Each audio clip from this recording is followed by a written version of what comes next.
పేతురు గారి జీవితం ప్రియులారా లూకాసు సువార్త 5వ అధ్యాయంలో ఉంటుందండి. 5వ అధ్యాయం 5వ వచనంలో అప్పటికే పేతురు రాత్రంతా చేపలు పట్టాడు, ఒక చేప కూడా దొరకలా. ఇది కనువిప్పు కలిగించే సందేశం. లూకాసు సువార్త 5వ అధ్యాయము 5వ వచనాన్ని మనం చదువుకుంటే అక్కడ పేతురు గారు ప్రియులారా రాత్రంతా కూడా శ్రమపడ్డాడు, చేపలు పట్టాడు. చేపలు పట్టడంలో నైపుణ్యం కలిగినటువంటి వాడు. రాత్రంతా కూడా చేపలు పట్టాడు, కానీ ఒక్క చేప కూడా దొరకలా. చేప రాత్రిపూట దొరుకుతుంది, వలలో పడుతుంది, అప్పుడే పైకి వస్తుంది. కానీ నిరాశ నిస్పృహలతో కూడుకొని పోయాడు, నిరాశతో కూడుకొని పోయాడు. రాత్రంతా కష్టపడ్డా కానీ ఒక్క చేప కూడా దొరకలేదని బాధతో ఉన్నాడు. లూకాసు సువార్త 5వ అధ్యాయము 5వ వచనములో అందుకు సీమోను, స్వామి మేము రాత్రి అంతయు శ్రమించితిమి, కానీ ఫలితము లేదయ్యా. నీ జీవితము కూడా ఎంత కష్టపడ్డా కానీ ఎంత పని చేసినా కానీ ప్రయోజనం లేనట్టు శూన్యముగా మారిపోయిందా? ఆత్మ పరిశీలన చేసుకో. ఎందుకని? నీవు కూడా మార్తమ్మలాగా అనేక పనులతో సతమతమగుచున్నావు, దేవుని సన్నిధిని మరిచిపోయావు. మత్తయి శుభవార్త 6వ అధ్యాయంలో మొదట నీవు దేవుని యొక్క రాజ్యమును ఆయన నీతిని వెతకు, అప్పుడు అవన్నీ ఇవ్వబడతాయి మీకు. పేతురు దేవుని ఎరగడు, దేవుడు లేకుండా పనిచేశాడు, దేవునికి సహకారం లేకుండా పనిచేశాడు రాత్రంతా కూడా. అప్పుడేమైంది? వలని ఒడ్డుకు తీసుకొని వచ్చి సరిచేస్తుంటే యేసు ప్రభు అక్కడికి వచ్చేసి ఆ ప్రజలకి వాక్యాన్ని బోధిస్తున్నాడు. ప్రజలు నెట్టుకొని వస్తున్నారు. పేతురు గారు పడవనెక్కాడు, వాక్యాన్ని బోధిస్తున్నాడు. పేతురు గారు ఈయన వాక్యం మార్పుగా ఉందే, తేడాగా ఉందే అని ఆ వాక్యాన్ని ఆలకిస్తున్నాడు. వలలు సరి చేసుకుంటా వాక్యాన్ని విన్నాడు. దేవుని సన్నిధిలో ఉన్నాడు, దేవుని సన్నిధిలో సమయాన్ని గడిపాడు. ఆయన చెప్పిన వాక్యాలు విన్నాడు, ఆలకించాడు. మరియమ్మలాగా లూకాసు సువార్త 10వ అధ్యాయంలో మరి వాక్యం పలికినట్లుగా మార్తమ్మ సహోదరి మరియమ్మ వలె యేసు ప్రభు సన్నిధిలో ఉన్నాడు, వాక్యాన్ని విన్నాడు. అప్పుడు ప్రభు అన్నాడు, పేతురు నీ వలలని నీ పడవలను లోపలికి నెట్టి వల చేపలకై వెయ్యి.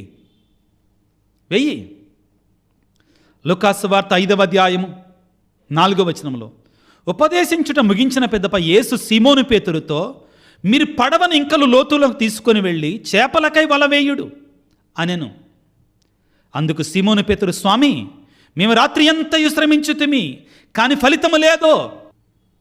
ఫాదర్ గారి ఇంటికి వచ్చినప్పుడు కుటుంబ ప్రార్థన పెట్టించుకొని, ఫాదర్ గారిని మీరు రావాలండి మా ఇంటికి, మీ దీవెనలు మీరు అడుగు పెట్టాలండి మా ఇంటిలో, మీరు మా కోసం ప్రార్థన చేయాలండి, వాక్యం చెప్పాలండి మా ఇంటిలో, చుట్టాలని బంధువులను ఇరుగు పొరుగులను పిలుచుకున్నామండి అని చెప్పిన తర్వాత ఫాదర్ గారి ఇంటికి వెళితే, అమ్మ యజమానుడేడమ్మా స్వామి, ఆయన ఇప్పుడే కూల్ డ్రింక్స్ తీసుకురావడానికి వెళ్ళాడండి అందరి కోసం.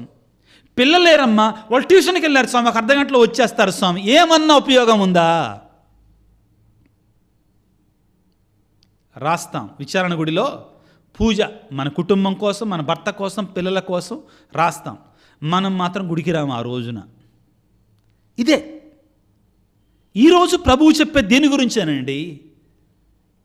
మీకందరికీ కూడా యోహాను సువార్త 15వ అధ్యాయం 5వ వచనం సుపరిచితమైన మాట. ఏమంటారండి ప్రభు? నేను ద్రాక్షావల్లిని, మీరు తీగలు.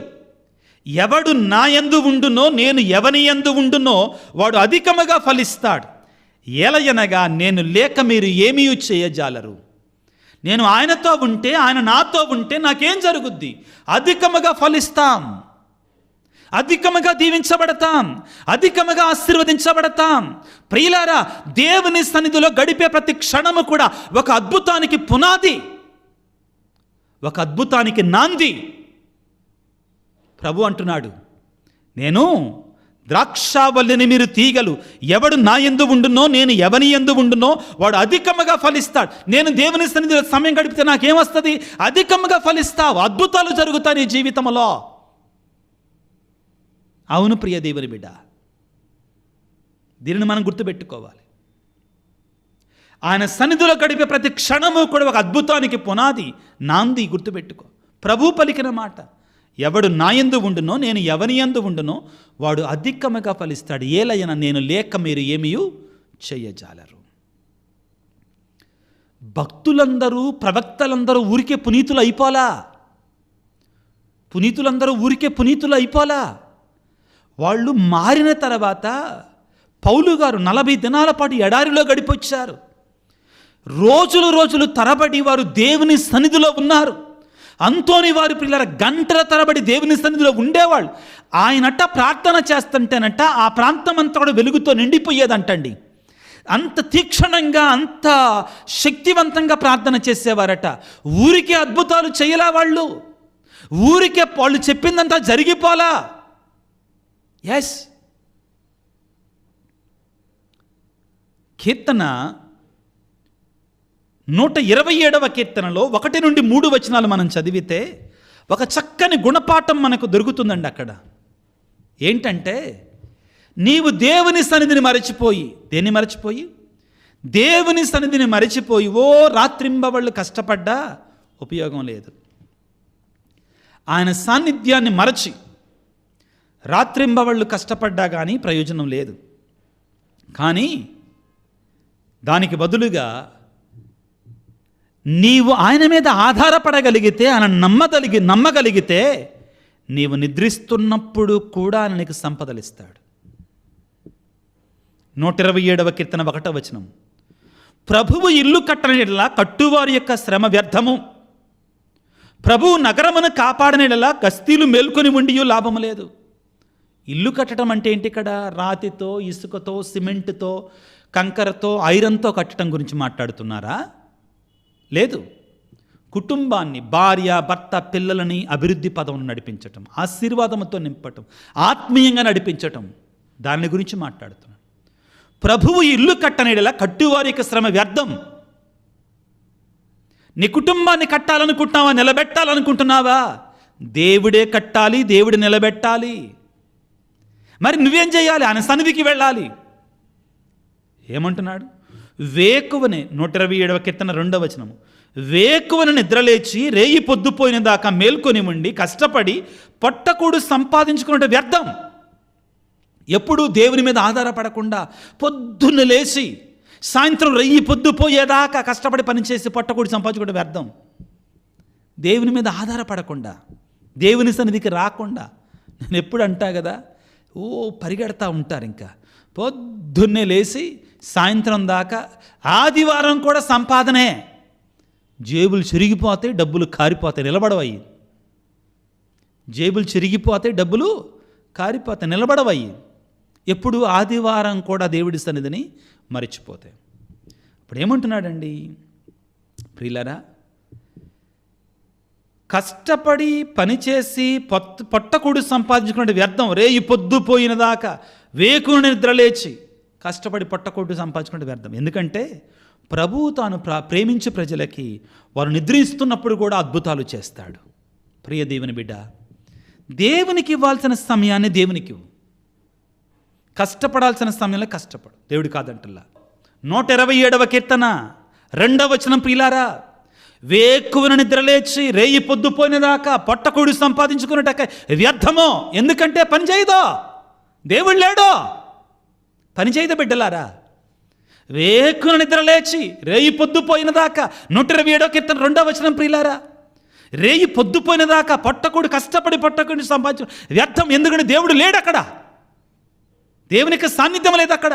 అయ్యా, మేము రాత్రి అంతా పని చేస్తేమి కానీ మాకేమీ దొరకలేదు. లూకాసు సువార్త 5వ అధ్యాయము 6వ వచనం, ప్రియులారా, అయితే అయినను నీ మాట మీద వలలు వేసేదము. ఇప్పుడు ఎవరున్నారు పడవలో? రాత్రి ఎవరు లేరు పడవలో. రాత్రి యేసయ్య లేడు, ఇప్పుడు పడవలో యేసయ్య ఉన్నాడు. ఆయన నీతో ఉంటే ఏం జరుగుద్దో చూడు. ప్రియులకు దేవుని బిడ్డలారా, వల వేయగానే వల చిరుగురని చేపలు పడెను. 127వ కీర్తన, లూకాసు వార్త 5వ అధ్యాయం దగ్గరగా పోల్చి చూడండి, మీకు అర్థమైపోద్దండి. వేకువను నిద్రలేచి రేయి పొద్దుపోయేదాకా కష్టపడి పొట్టకూడు సంపాదించుకుంటే వ్యర్థం. ఎందుకంటున్నాడు దావీదు అక్కడ అంటే, దేవుణ్ణి మరచిపోయి, దైవ సాన్నిధ్యాన్ని మరచిపోయి ఇలా కష్టపడటం వల్ల ఉపయోగం లేదు. పేతురు గారు కూడా అదే అన్నాడు, అయ్యా రాత్రంతా కష్టపడ్డాం, ప్రయోజనం లేదు. ఆ తరువాత 127వ కీర్తన 2వ వచనంలో ఏమనుంటుందండి, ప్రభువు తనను ప్రేమించు వారికి వారు నిద్రించుచున్నప్పుడు కూడా సంపదలు వసుకుతాడు. ఇక్కడ యేసు ప్రభువు వలలోనికి ఎక్కి వల వెయ్యమనగానే వాళ్ళ యొక్క శ్రమ లేకుండానే, ఎదురు చూడకుండానే వల చిరుగునన్ని చేపలు పక్కనున్న వరే రెండరో చేపలు ఉన్నాయి, చేపలు వలలు చిరిగిపోయేటట్టున్నాయి, పిలవాల్సి వచ్చింది. ప్రియులారా, ఇది యేసయ్యతో దేవునితో ఉండే జరిగే కార్యం. నీ జీవితం ఎలాగా ఉంది? నీ బ్రతుకుల్లో దేవునికంటూ సమయం ఉందా? నీ జీవితంలో ఆదివార ఆరాధనకి సమయం ఉందా? ఆదివారం దేవునికి అప్పజెప్పబడినటువంటి సమయం, ఇది దేవుని దినం. 6 దినములు నావి, 7వ దినము నాది అంటున్నాడు కదా. నేను ఆయన సన్నిధికి వెళుతున్నానా? పూర్ణంగా ఆయనకు సమర్పిస్తున్నానా? సమర్పించకుండా నీ జీవితంలో అద్భుతాలు ఎలా జరుగుతాయి? పేతురు పలుకుతున్నాడు, యేసయ్య పడవలోకి వచ్చాడు, అద్భుతం జరిగింది. అంతకంటే గొప్ప అద్భుతం ఏంటంటే పేతురులో వచ్చిన మార్పు. అయ్యా నేను పాపినయ్యా. ఏమంటాడండి 8వ వచనంలో, లూకాసు వార్త 5వ అధ్యాయం, సీమోను పేతురు ఇది చూచి యేసు పాదములపై పడి, ప్రభు నేను పాపాత్ముడను, నన్ను విడిచిపొండు. మార్పు వచ్చింది, హృదయ పరివర్తన జరిగింది, మారు మనసు జరిగింది, పాపి పరిశుద్ధుడిగా మారుతున్నాడు. ఇది గొప్ప అద్భుతం. ప్రియులారా, నీ జీవితం నా జీవితం కూడా పేతురు జీవితంలాగా ఉందా? క్రీస్తు ప్రభువును చూడకముందున్న జీవితంలాగా? ఎంతో శ్రమపడ్డాడు, ప్రయోజనం లేదు, ఒక్క చేప కూడా పడలా.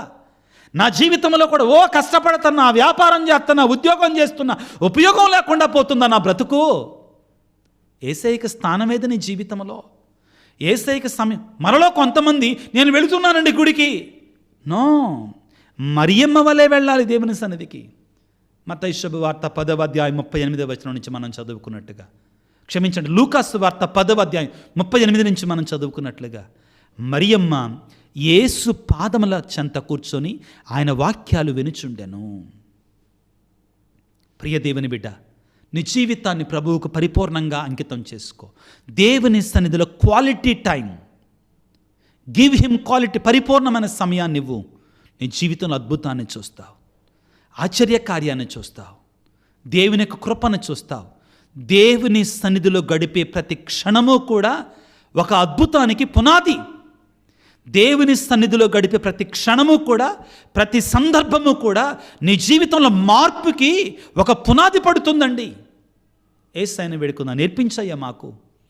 రాత్రింబవళ్ళు మేల్కొని ఉండి ప్రార్థించిన యేసయ్య మాకు కూడా నేర్పించయ్యా. నీ సన్నిధిలో ఉండడాన్ని మాకు నేర్పించయ్యా. తల్ల వంచి వేడుకుందాం బిడ్డలారా. సర్వశక్తిమంతుడా, సర్వోన్నతుడా, ప్రేమమయుడా, ఈనాడు మార్తా మరియలను మాకు ఉదాహరణగా చూపిస్తూ దేవుని సన్నిధికి వచ్చినప్పుడు మార్తమ్మ వలె వివిధ పనులతో సతమతము కావలదు. దేవుని సన్నిధిలో ఉన్నప్పుడు పరిపూర్ణంగా ఆయనకు అంకితం కావాలి. అటువంటి సమయంలో జీవితంలో అద్భుతాలు జరుగుతాయి. దేవా, మాకు నేర్పించయ్యా. నీ సన్నిధిలో ఉన్న గొప్పతనం, నీ సాన్నిధ్యంలో ఉన్నటి గొప్పతనాన్ని మాకు నేర్పించయ్యా. ఓ దేవా, నీ సన్నిధికై పరిగెట్టుకొని వచ్చి నీ ద్వారా అద్భుతాలు పొందుకునే బిడ్డలాగా మమ్మల్ని తయారు చేయండి. ప్రార్థన మాకు నేర్పించయ్యా, వాక్యం మాకు నేర్పించయ్యా, జపమాల మాకు నేర్పించయ్యా. మరియమ్మ వలె నీ సన్నిధిలో పరిపూర్ణంగా ఉండే కృపను మాకు దయచేయండి. ఈనాడు ప్రభువా, అనారోగ్యముతో బాధపడుతున్న బిడ్డలందరినీ ప్రభువా నీ పాదాల సన్నిధిలో ఉంచుతున్నాం. నీ గాయపడిన హస్తాలతో ప్రభువా వారిని స్వస్థపరచండి. కుటుంబాలలో శాంతిని, సమాధానం దయచేయండి. ప్రత్యేకమైన రీతిలో ప్రభువా ఈనాడు మా కొరకే ప్రార్థించండి అయ్యా. నా జీవితంలో ఎదుగుదల లేదు, అభివృద్ధి లేదయ్యా అంటున్నటువంటి వారందరి కొరకే ప్రార్థిస్తున్నాను. నీ కృప, నీ దీవెన, నీ అద్భుతమైన వరాన్ని ప్రభువా వారికి దయచేయమని, నీ కృపతో నింపమని ప్రత్యేకంగా వేడుకొనిచున్నాను. ప్రభువా మా కొరకు ప్రార్థించండి అయ్యా అని ఎవరైతే ఈ వీడియో క్రింద మెసేజ్లు ఉంచుతున్నారో వారందరినీ కూడా దీవించమని, ఆశీర్వదించమని, నీ మహాశక్తితో, నీ మహాకృపతో వారు నింపమని, దీవించమని మా ప్రభు అయిన క్రీస్తు ద్వారా వేడుకొనిచున్నాము తండ్రి. ఆమెన్. ప్రభువు మీతో ఉందరుగాక, మీ ఆత్మతో ఉందరుగాక. సర్వశక్తి గల సర్వేశ్వరుడు పిత, పుత్ర, పవిత్రాత్మ మిమ్ము మీ కుటుంబాలను చల్లగా దీవించి ఆశీర్వదించి కాపాడుదురుగాక. God bless you. దేవుడి దీవించుగాక. ఆమెన్.